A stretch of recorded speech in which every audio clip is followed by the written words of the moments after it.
Hello everyone and welcome to Kiran crochet work.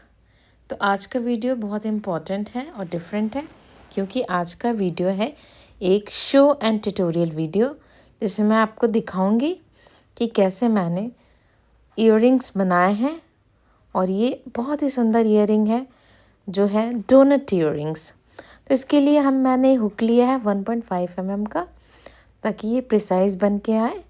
और ये earrings है इसलिए हमें पतले वाले हुक्स की ज़रूरत पड़ती है। Then a pair of scissors that crocheter must है।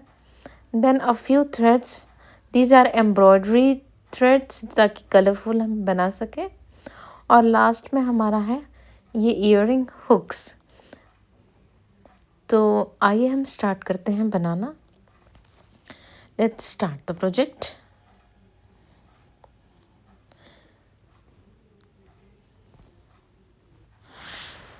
सबसे पहले हम एक नॉट बना लेंगे और यहाँ हमें लेना है 16 चेन्स। तो हम 16 चेन्स लेंगे और हमें इन्हीं 16 चेन्स में सारा वर्क करना है। तो मैंने ये ले लिया है 16 चेन्स। अब हम एंड और स्टार्टिंग चेन को जॉइन करेंगे स्लिप स्टिच से और हम लेंगे एक चेन। और हम ये जो एक्स्ट्रा धागे निकल रहे हैं उसको हमें इसके अंदर लेते हुए हर एक चेन में सिंगल क्रोशे करना है। That means 16 single crochet by the end of this second round. तो हर राउंड में हम एक एक सिंगल क्रोशिया करेंगे और इस तरीके से हम राउंड 2 करेंगे 16 सिंगल क्रोशे। तो आप भी करिए। तो ये देखिए हमारा राउंड ख़त्म हो गया नाउ। तो ये हमने कंप्लीट कर लिया राउंड। अब हम नेक्स्ट राउंड करेंगे। उससे पहले हम जो थोड़ा सा एक्स्ट्रा धागा हमारा बच गया है उस राउंड में लेते हुए उसको हम काट लेंगे। और ये नेक्स्ट राउंड हम करेंगे इंक्रीज़ का मतलब क्या हुआ, हर एक सिंगल क्रोशिया में हम डबल क्रोशिया करेंगे। 16 × 2 = 32। तो स्टार्ट करेंगे हम फर्स्ट सिंगल क्रोशिया एंड देन सेकंड सिंगल क्रोशिया। नेक्स्ट चेन अगेन नेक्स्ट वाले स्टिच में फिर से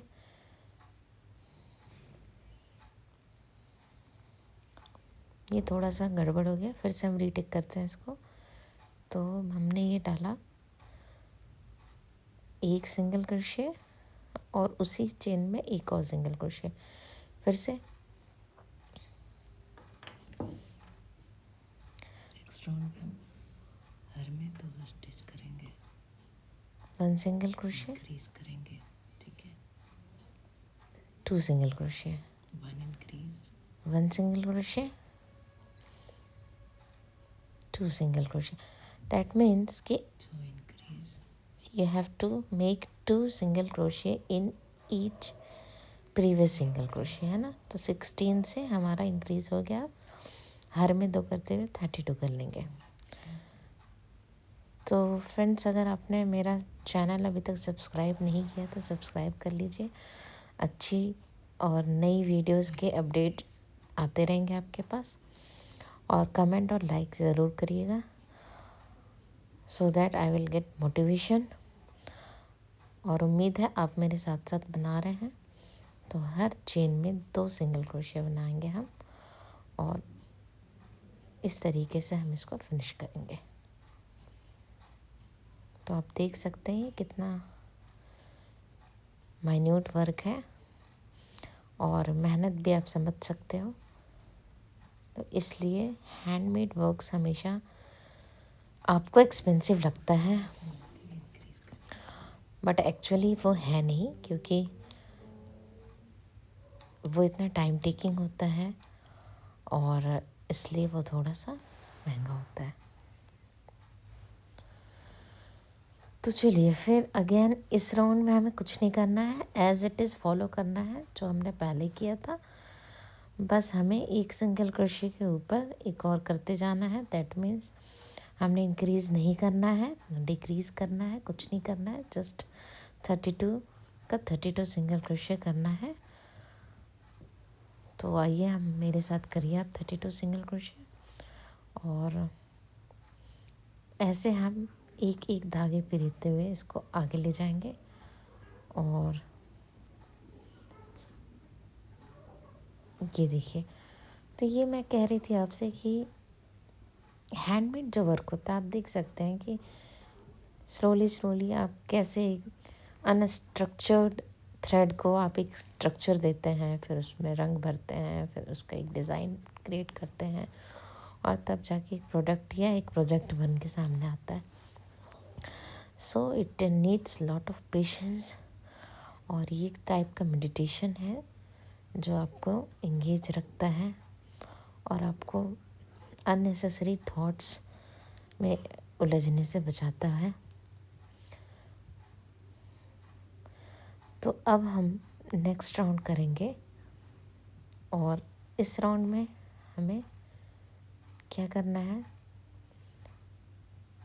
एज इट इज़ हमें अभी भी सेम फॉलो करना है, 32 को 32 करना है। तो देखिए ये बहुत ही सिंपल है, इसका बस हमें थोड़ी सी ब्रॉड करते जाना है, और जैसे जैसे आप इसके सेम स्टिच को आप बढ़ाते जाओगे तो एक कर्व लेता जाएगा वो, और वही कर्व हमें चाहिए अपने डोनट को शेप देने के लिए, सर्कल जैसा शेप आएगा उसका।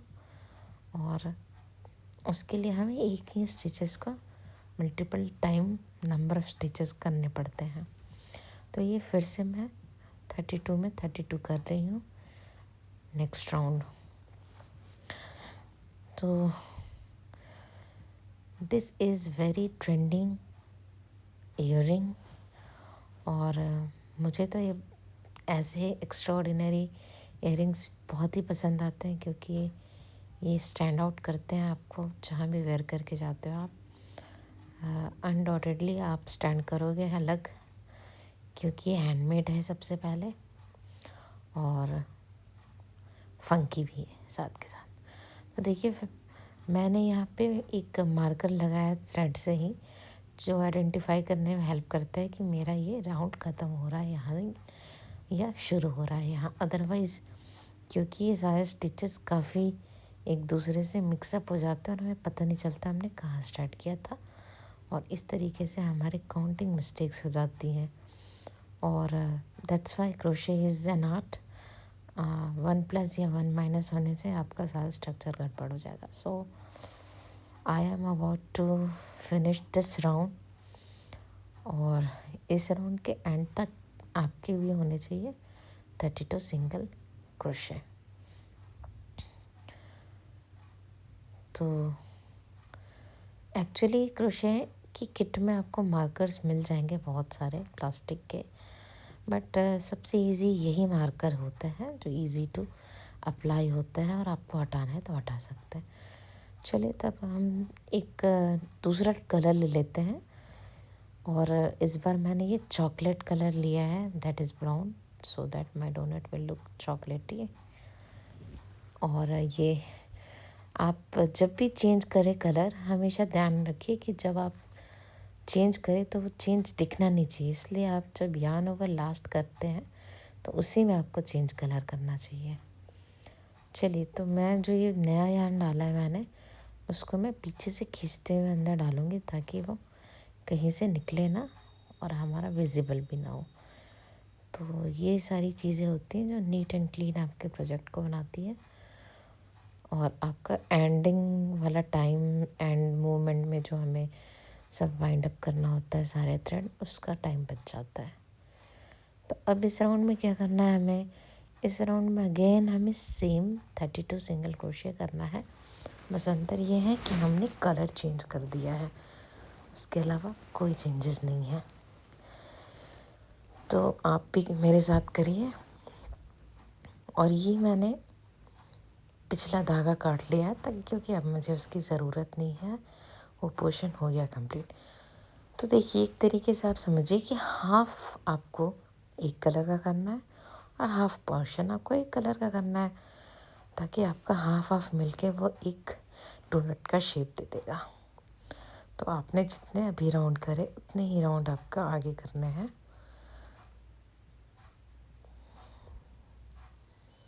तो ये पूरा हम करते हैं 32 सिंगल क्रोशिया।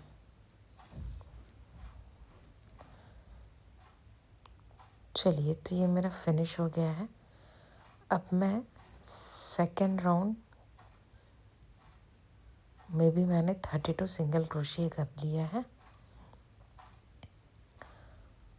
और स्टार्ट कर दिया है मैंने। ये देखिए, अब विजिबल हो रहा है मेरा चॉकलेट कलर। तो आप देख रहे हैं कितना माइन्यूट सा वर्क है। तो जब क्रोशिया मैंने स्टार्ट किया था तो मैंने कभी इमेजिन भी नहीं किया था कि ये इतने पतले हुक का यूज़ कर पाऊँगी मैं। And believe me, it's a tedious job. और जितना छोटा वर्क होता है उतना लेंदी होता है वो। और इसको करने के बाद आप मतलब it kills your time also. और प्रोडक्ट आपका काफ़ी छोटा दिखता है, but definitely if someone is an intellectual person, उससे ये तो समझ आ जाएगा कि महीन काम और बड़े काम में क्या अंतर होता है। तो धीरे धीरे आगे बढ़ते हुए ये राउंड भी फिनिश कर रही हूँ मैं। और नेक्स्ट हमारा राउंड होगा, वो हमारा लास्ट राउंड होने वाला है। और इसके बाद हमारा ये राउंड ख़त्म होके फिनिश करने वाले होंगे हम।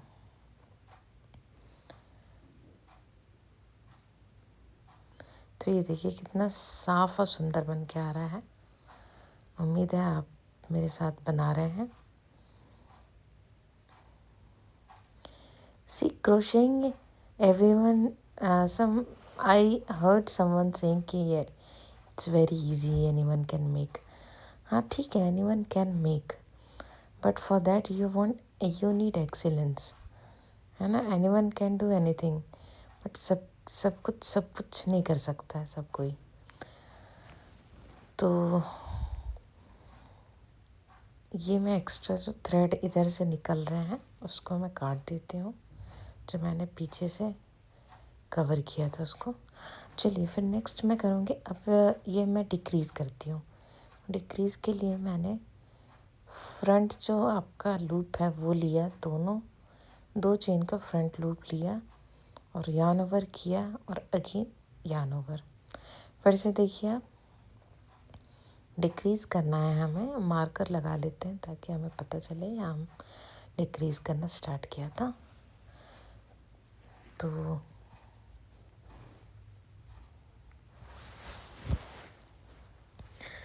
तो ये देखिए डिक्रीज़ हमने करना शुरू कर दिया है और ये डिक्रीज़ हो गया है मेरा।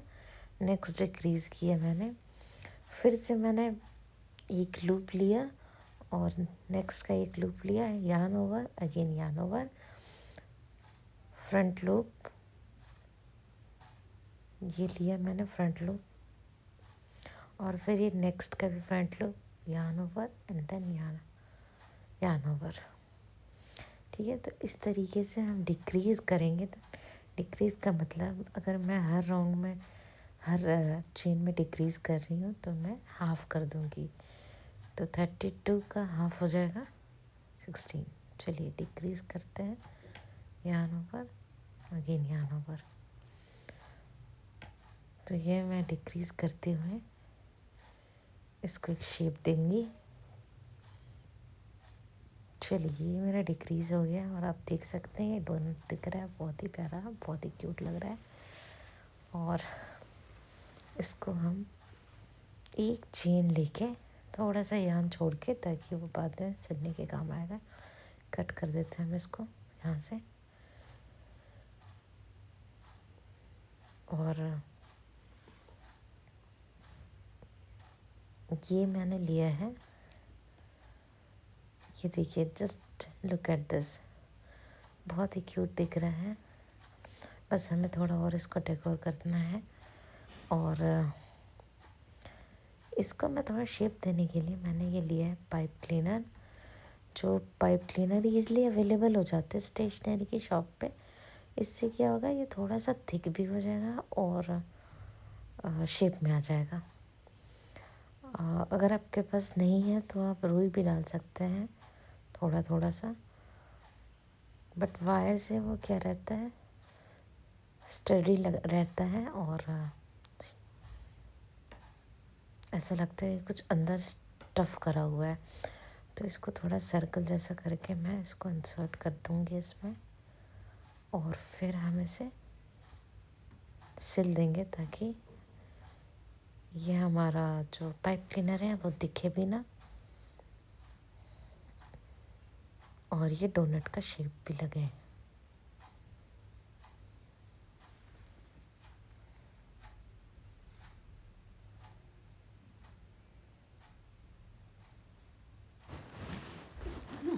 तो अब हम इसका एंड अप करेंगे और हम इसमें स्प्रिंकलर्स बनाएंगे जो स्प्रिंकल करे होते हैं। तो मैंने कुछ कलरफुल थ्रेड्स ले लिया है, तो मैं इसमें अब येलो थ्रेड लेके इस पे डॉट्स बनाऊंगी, जो ऐसा लगेगा इस पे स्प्रिंकल करे हुए हैं कैंडीज़, और ये बहुत ही सुंदर बनके दिखेंगे। और बिलीव मी फ्रेंड्स, बहुत ही क्यूट दिखते हैं ये ईयररिंग्स। आपने की चेंज तो देखी ही होगी, बस उसी का फॉर्म है, काफ़ी मिनी फॉर्म है। तो ये मैंने येलो थ्रेड डाला है और एक तरफ से डाला, दूसरी तरफ से निकाल दिया, और अगेन मैं पीछे से उसी एरिया से डालूँगी, नेक्स्ट आगे से निकाल के, फिर ऐसे आपको आगे पीछे से निकालते हुए थ्रेड को दिखाना है। फ्रंट में आपको शो करना है, लेकिन बैक से ध्यान रखिए, बैक से नहीं दिखेंगे। तो इस तरीके से आपको उसी जहाँ आप पीछे से निकाले हो उसी में डालिए, और आगे आप कहीं भी निकाल लीजिए। इस तरीके से हम एक सीक्वेंस बनाएंगे जो हमें एक लुक देगा। और ये मैंने येलो, ब्राइट येलो यान का यूज़ कर रही हूँ मैं, आप चाहें तो किसी भी यान का यूज़ कर लीजिए।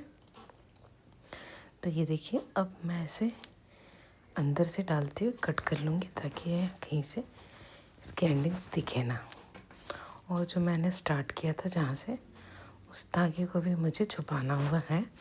और यू नो क्या होता है क्रोशे वर्क में, हाइडिंग इज़ इम्पॉर्टेंट, क्योंकि तो अब हमने ये फिनिश कर लिया है डोनट, और अब हम इसे लास्ट का एंडिंग वर्क करते हुए इसका जो हुक है वो इंसर्ट करेंगे। तो ये नोज़ प्लायर की मदद से मैंने इसको ओपन कर लिया है, और मैं इसको कहीं भी एक सेफ जगह खोजूँगी ताकि मैं उसे इंसर्ट कर लूँ। और ये मैंने ये रिंग डाल दी है इसमें। आप थोड़ा सा थिक डालिएगा यान में ताकि वो निकले ना, और ये काफ़ी मजबूत है। और अब मैंने इसे ये हुक डाल लिया, और इसको बहुत ही सेफली मैं नोज़ प्लायर से टाइट कर दूंगी ताकि कोई गैप ना बचे जिसमें से वो हुक निकल आएगी बाहर। ये छोटे छोटे काम जो नज़र नहीं आते बट ये टाइम टेकिंग होते हैं फिर। तो ये देखिए मेरा डोनट ईयरिंग रेडी हो गया है, and it's looking absolutely very cute, very stunning, very trending. You must try this at your home, or if you want to purchase, you can order anytime. Online is facilities available, and hope you liked it. For more videos, subscribe to my channel. Till then, bye.